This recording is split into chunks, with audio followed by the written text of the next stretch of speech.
Oke. Selamat datang di Segaris.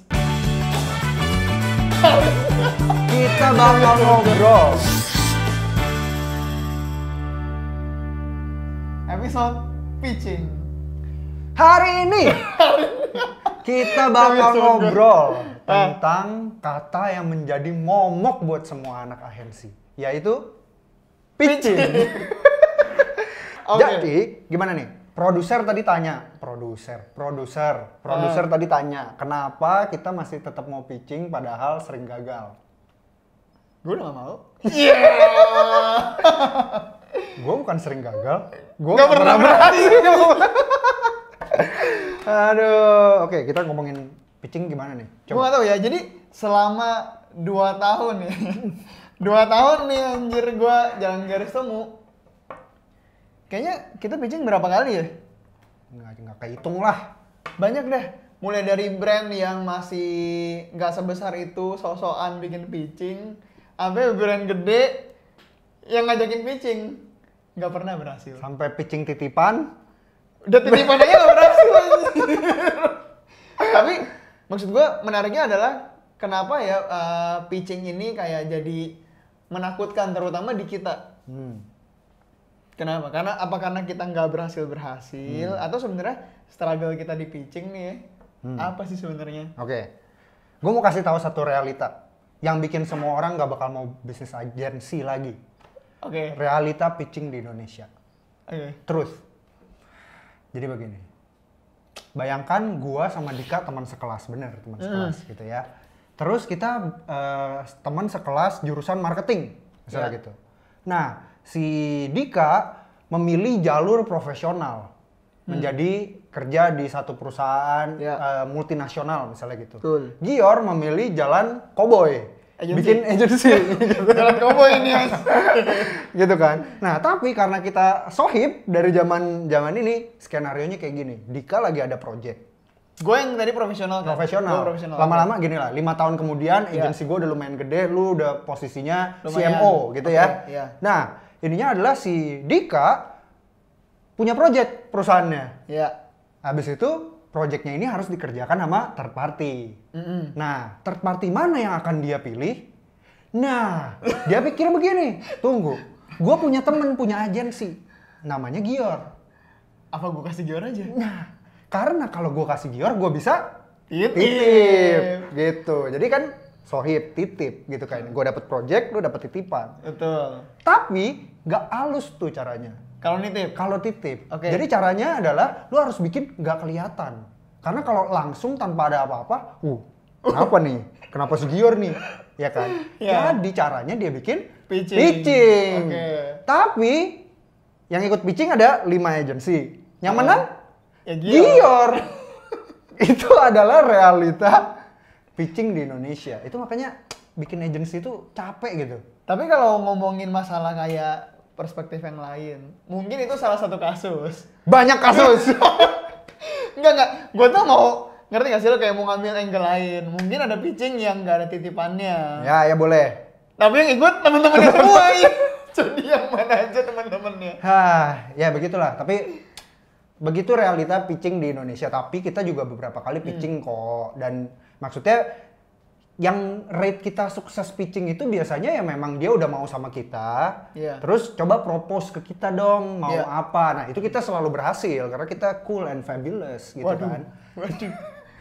Nah, kalau pitchingnya yang kayak begitu, yang bukan titipan, bukan juga dibikin-bikin kayak gitu, memang lebih mudah. Cuman memang ujung-ujungnya tentang koneksi, bukan tentang pitchingnya saja, gitu. Karena mau pakai cara begitu, mau pakai cara begini, yang paling penting koneksinya. Betul. Itu yang gue juga coba kayak kalau direfleksiin nih ya. Memang lu mau apapun bisnisnya, terutama kayak kita nih agensi kan kita nggak bisa berdiri sendiri kan. Jualan kita jualan jasa. Jadi koneksi nih, waduh, Paling penting. segalanya bosku, koneksi. Karena kalau nggak ada koneksi lu masuk kemana aja kayak jadi ada apa sih tembok-tembok yang nggak bisa lo lewatin, sementara temen lu mungkin yang bikin agensi juga kenal sama ininya, kenal sama itunya, ya susah lah. Itu kan ibaratnya kita sebagai manusia enakan kerja sama temen dibanding kerja sama orang yang nggak kenal kan. Kalau kecuali dia jago banget kali ya, gue nggak tahu. Cuman jadi koneksi itu penting. Jadi kalau lu mau bikin agensi, mau mainnya pitching, jadi apa yang paling penting? Koneksi. Koneksi. Karena realitanya ya Dik ya, gue ketemu kita beberapa kali mau dilemparin kerjaan. Kerjaan ya. Habis itu dia tanya sama kita, garis temu terima pitching kan? Dari situ gue mikir, tunggu, bukannya memang kita harus pitching kan waktu goblok gitu ya? Kayak kita memang harus pitching. Tapi kenapa ditanya masih terima pitching? Nah dari situ gue menyadari, berarti ada agensi yang nggak mau terima pitching. Kenapa dia nggak mau terima pitching? Gitu kan? Nah dari situlah gue menyadari kalau sebenarnya realitanya itu kayak begitu. Nah tapi kalau masih mau pitching ya nggak apa-apa. Ya nggak apa-apa karena kan kita butuh duit ya. Betul. Butuh makan. Butuh duit, butuh makan, terus kan rezekinya ada di situ ya. Iya. Udah gitu biasanya yang klien-klien besar itu ya sistem masuknya lewat pitching. Jadi mau nggak mau kita yang agensi ya biar ada logonya di portfolio gitu kan. Iya udah deh gitu gue jalanin dah. Gitu ibaratnya besok kumpul gue kerjain deh besok kumpul gitu. Cuman ya seringkali pitchingnya jadi gagal. Nah pertanyaan setelahnya, ini kita udah gagal nih ya. Gue udah gak tahu berapa banyak kita gagal pitching, tapi kenapa kita masih mau pitching? Karena kita optimis. Optimis anjir. Optimis yang tidak pernah berhasil. Iya sih, tapi ujung-ujungnya kadang ya kita merasa oh ya ini brandnya cukup worth untuk dikerjain gitu. Tapi seringkali memang jadinya ide kita itu jadi tertimbun di dalam Google Drive. Iya. Bertahun-tahun tidak ada yang ini. Makanya di garis temu kita punya apa namanya ya? Segmennya tuh yang jarang keluar juga. Gagal temu. Itu adalah pitching kita yang udah lama, yang kita udah pikirin dengan sepenuh hati, high brand, pitching sepenuh hati, bikinnya begadang-begadang, tapi tidak melihat cahaya matahari. Akhirnya mungkin di sisi lain ada yang lebih bagus kali. Ada yang lebih bagus kali. Kita humble aja nih. Ya, mungkin ide kita nggak sebagus itu, tapi dari pitching itu kita belajar banyak. Banyak nggak? Enggak. Belajar itu tadi realita. Tapi pertama kali kita pitching terus kita akhirnya kita baru pertama kali. Jadi kan backgroundnya kita nih bukan dari background agency. Jadi gue juga nggak ngerti cara main agency. Pitching itu apa juga nggak tahu. Pitching tuh gue nggak tahu tuh harus gimana, standarnya apa. Sampai di satu ketika gue pitching terus ketemu kliennya kita udah kayak 90% success rate. Kayak, ini udah tinggal di okein aja nih. Sampai akhirnya ada titip. Ada titip. Nah kan kita kan mainnya kan agak idealis. Ya, idealis. Jadi kita nggak terima titip-titipan gitu kan. Waktu itu. Sekarang juga. jangan menolak rezeki. Ya. Tapi ya itulah karena ada titip-titip waktu itu jadinya enggak. Ada lagi Dik, satu lagi yang BUMN yang. Waduh. Jelas banget dong. Mas, udah 90% ini Mas. Iya. Dika udah tanya, Mas, emang caranya pitching ke BUMN tuh gimana? Tenang Mas, hal sulitnya sudah kita lewati. Iya, tinggal masuk doang. Mas, kayaknya udah oke nih pitchingnya. Iya. Udah bagus banget nih pitchingnya nih, ini mah tembus nih. Gila, masa dalam satu malam bisa bikin kayak gini? Tiba-tiba, sorry ya guys. Tapi mungkin gue nggak tahu sih effortnya buat pitching tuh ternyata besar. Gue nggak tahu mungkin guanya yang nggak tahu atau gimana sih sebenarnya pitching itu gue nggak tahu sejujurnya gitu. Gue juga coba nanya ke teman-teman.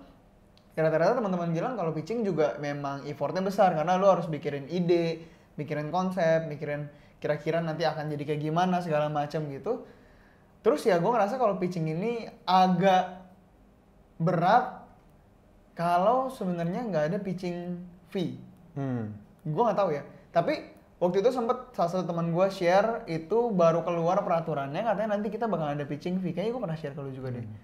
Kayaknya akan ada pitching fee. Cuman gue nggak tahu itu apa akan merata ke banyak sektor, banyak perusahaan atau sebenarnya itu peraturan yang kayak ya udah ada pitching fee. Kalau agensinya nggak baca, agensinya nggak minta, ya mungkin nggak tahu deh gitu ya. Cuma buat klien-klien, apalagi perusahaan yang agak besar gitu, ya pitching fee bisa jadi salah satu pertimbangan buat agensi. Lumayan. Ya, pemain-pemain terluka ini. Butuh diobati. Setidaknya ada pitching fee. Oke. Ada tambahan dari Pak Produser. So, dengan realita pitching ini, Oke. kalian masih mau pitching nggak ke depannya? How do you deal with pitching ke depannya? Nah, dengan realita ini sebenarnya jujurnya udah agak nggak pengen sih. Iya. Agak capek sih. Tapi kalau buat agensi yang mau survive di dunia begini, kalau nggak gini deh, kan Garis Temu gagal-gagal terus nih pitching. Tapi kok masih bisa hidup? Nah, gimana tuh buat agensi-agensi yang baru mau mulai gini? Gimana caranya hidup meskipun Nggak pitching. nggak pitching? Tapi kayaknya ada sektor, ada bukan sektor, ada layer seksi yang lu nggak harus pitching tapi lu bisa masuk. Ya. Nah, kayaknya buat agensi yang capek nih pitching nih ya, udah nih main di situ aja nih. Jadi ada layer nih yang asal lu ada koneksinya, kenal, dia tertarik sama kita, terus kitanya juga bisa convincing ke dia. Ibaratnya tuh nggak ada pitching juga bisa. Itu realita yang sekarang kita jalanin kali ya. Mungkin kan pitching ini kan juga kita nggak selalu dapat hampir setiap hari gitu. Ya. Sering tapi nggak sampai setiap hari. Jadi cara kita untuk memberi makan anak-anak Garis Temu, ya kita melayani layer ini sekarang. Layer yang nggak harus pitching, yang penting kita convincing, toh kita juga kerja bener gitu ya, kagak nipu, ya layanin yang ini masih oke. Ya. Gitu. Karena at the end of the day pasti ada kok bisnis-bisnis yang mau growth, yang Ya. nggak cuman mau titip. Gue bilang Betul. waktu itu sama Dika, ya Dik, ya kita cuma perlu bertahan dengan reputasi yang Iya. baik aja. Karena at the end of the day yang nitip-nitip itu mungkin kerjaannya nggak bagus, Iya. terus akhirnya growth yang nggak bagus, kan dia juga cari kita gitu. Betul. Ya. Nah jadi bersabar. Tapi mungkin ada satu tambahan gue adalah mungkin kalian harus invest di brandnya kalian juga. Ya. Jadi Garis Temu banyak kebantu itu karena namanya Garis Temu itu Betul. lumayan dikenal di mana-mana. Kita dapat instead of ditawarin mau pitching enggak, mereka datang ke kita, saya mau pakai Garis Temu Iya. dong gitu. Nah, itu biasanya yang bikin kita tetap survive Ya. gitu. Itu juga mungkin plusnya, untungnya kita bangun brandingnya Garis Temu di sosial media itu ya lumayan lah gitu. Nah itu yang membuat kita nggak pitching tapi ya survive lah sampai sekarang gitu. Oh Ya. penutup. Penutup. Coba ngomong sama Pak Agus. Penutup. Agustinus. Dari yang kita tahu nih ya, pitching yang paling parah nih titipannya apa? Apa? Yang kita tahu aja, yang kita pernah denger. Gue sih kemarin denger pitching tuh yang paling parah nitipnya sih Avanza. Jazz. Yes. Gue nggak tahu tuh ya proyeknya segede amat nitipnya Jazz. Ya, Ya udah. ya mau gimana? Ya mobil gua aja nggak jazz.